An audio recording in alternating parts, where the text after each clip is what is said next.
And Lauren Bacall in the musical comedy smash Woman of the Year, also starring Harry Gardino. Diets A to Z. Dennis Cunningham with a Broadway review of Merrily We Roll Along. Coming up as we roll along.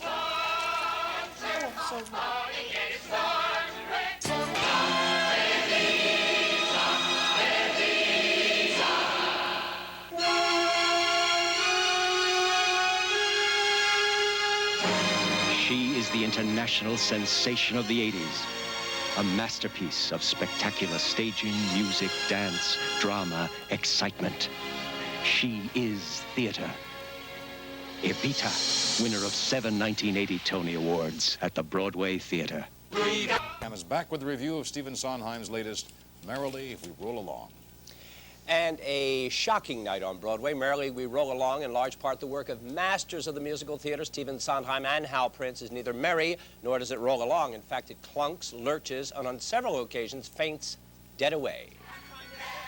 Where did they all go so wildly wrong? Well, to begin with, the play goes backwards 25 years from 1980 to 1955. That turns out to be a wrong-headed idea from which the play profits absolutely nothing. Bad idea number 2, the cast is made up entirely of young people, which means that, though everybody is fiendishly cute and has energy to spare, nobody has experience. So nobody, charming though most are, have heft or weight or substance.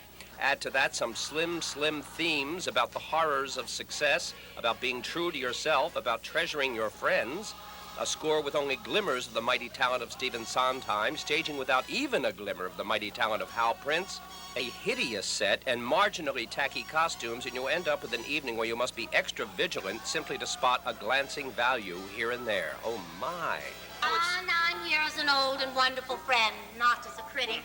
And you know, if I didn't like it, I just wouldn't run a review. Well, I had to run this review past you. Sondheim and Prince will, I'm sure, be back triumphant, but they sure weren't back tonight. David. Horses are laid.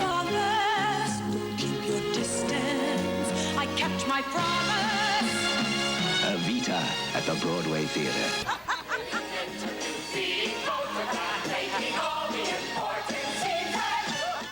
Here's the keys to Broadway have belonged to a dynamic duo that's produced and written hit after hit show.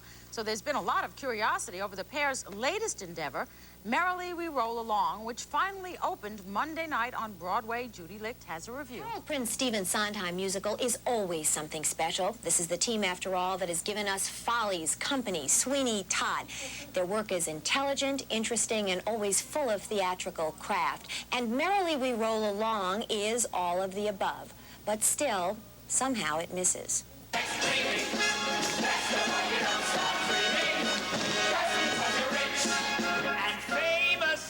This musical is about success, what it really is, and how it can corrupt. And it's based on a 1934 play by Kaufman and Hart. It follows a trio of friends, a composer, his lyricist, and a lady writer backward in time, starting out in 1980 when they're all rich and famous, going back step by step, year by year, as our main character, the composer, loses his integrity, and the lady novelist, her sobriety. Gone from a little wine with dinner to a little dinner with wine to the hell with dinner, bring more wine. Ann Morrison is just one of 26 super talented kids, all in their teens and early 20s, who make up the cast. The concept here is to use these idealistic young people to play the characters all throughout the 25-year odyssey. But all that fresh-faced talent and enthusiasm works against the drama. You miss the depth, the shading, yes, the downright agony of age. The first act often seems like a college production, albeit the Yale School of Drama. Yet Merrily crackles with wit. The sets are inventive, the staging lively. Steve Sondheim's music has never been more tuneful. There are at least 2 or 3 hit songs here, folks. But in the end, it's hard to care about a heel, let alone a young heel. I was often dazzled. I was never bored. The trouble is, I was never moved either. I just didn't feel for these characters. This was an ambitious gamble on a theatrical concept that just didn't pay off in the end. And yet, because there was so much right with this...